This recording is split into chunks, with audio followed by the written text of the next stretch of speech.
right, this is all about our future as a globe. The Global Group on Earth Observation Summit is underway in Cape Town. The GEO Summit, as it's called, is held under the theme The Earth Talks. The summit connects government, institutions, academics and businesses to create innovative solutions for global challenges. SABC News reporter Mariska Botha is at the summit. Good afternoon to you, Mariska. Give us a sense. Sure, as if we don't know that there are many global challenges, aren't there? Absolutely, you're right, Francis. And climate change is certainly one of those that's here now.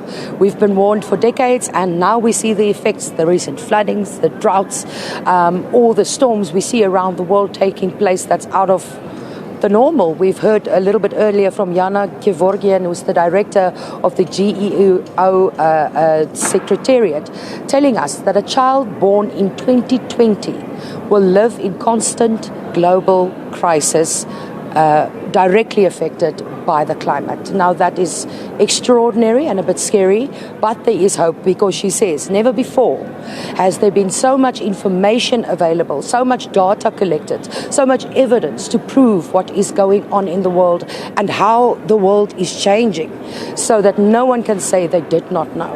But to talk to us a little bit more about the importance of technology and the role that technology plays, especially in the field of agriculture, we have someone who is developing a satellite that will be working closely with the agricultural sector. And you know, of course, that one of those issues that needs to be tackled is food security.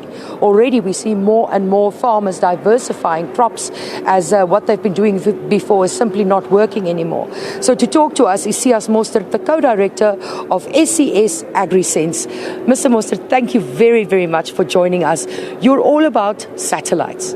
What is it that SCS AgriSense does? Good afternoon, Mariska. So thank you for the question. So SCS AgriSense is about generating enough high-resolution data to improve the outputs of agricultural, especially on smaller farms in Africa. So SCS AgriSense is a constellation of 40 satellites, and together these 40 satellites gives you a revisit time of every 3 days. And 3 days is actually very important, because if you look at a typical growing season and cloud cover, you find that if you only look at your lands once a week, you find that most likely it is under cloud. So every 3 days ensures at least one cloud-free image per week.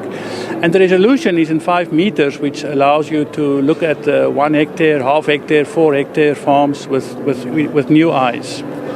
And you have one of those, a sample of your satellite that was tested. Do you mind just showing us your prototype here? My colleague Clinton Surf is going to show you this little instrument here.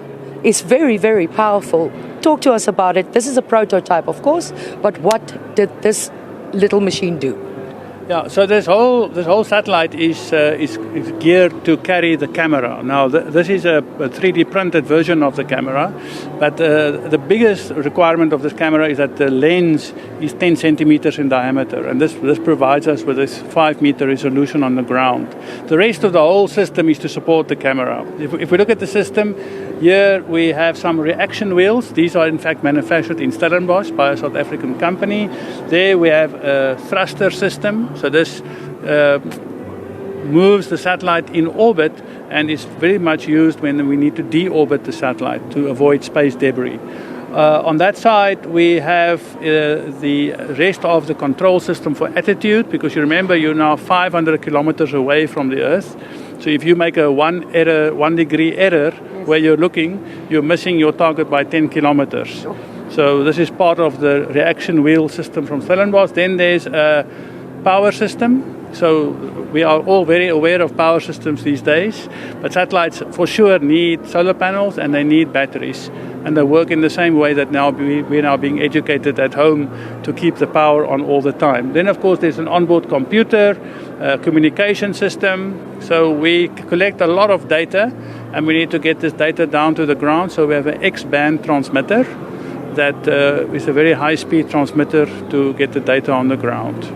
And how is this data helpful to those in agriculture? Well, multispectral data can tell you if there's a problem and where the problem is. So the traditional picture is green and yellow, and then you see a red dot, and you know the farmer, you go to the red, drive to the red dot, you'll see a problem. So maybe it's a kudu that was still eating your maize. Maybe it's water that's not reaching from your irrigation pivot.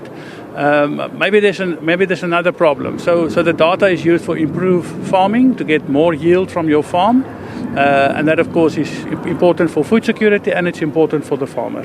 And this is, of course, a continental project. You have other African countries involved and on board with your project. Yes. So South Africa, in fact, actually needs 2 of these satellites because they have limited data collection area. But we also have interest from the Ivory Coast, from 2 institutions, in fact, in Abidjan. We have an interest from Uganda to participate. We have interest from Rwanda. We have interest from Kenya. We have interest from Nigeria. Nigeria is a big country. They need a number of satellites. We have interest from Cameroon. We have interest from Zimbabwe, from Namibia, from Botswana. So it's certainly a continental-wide project.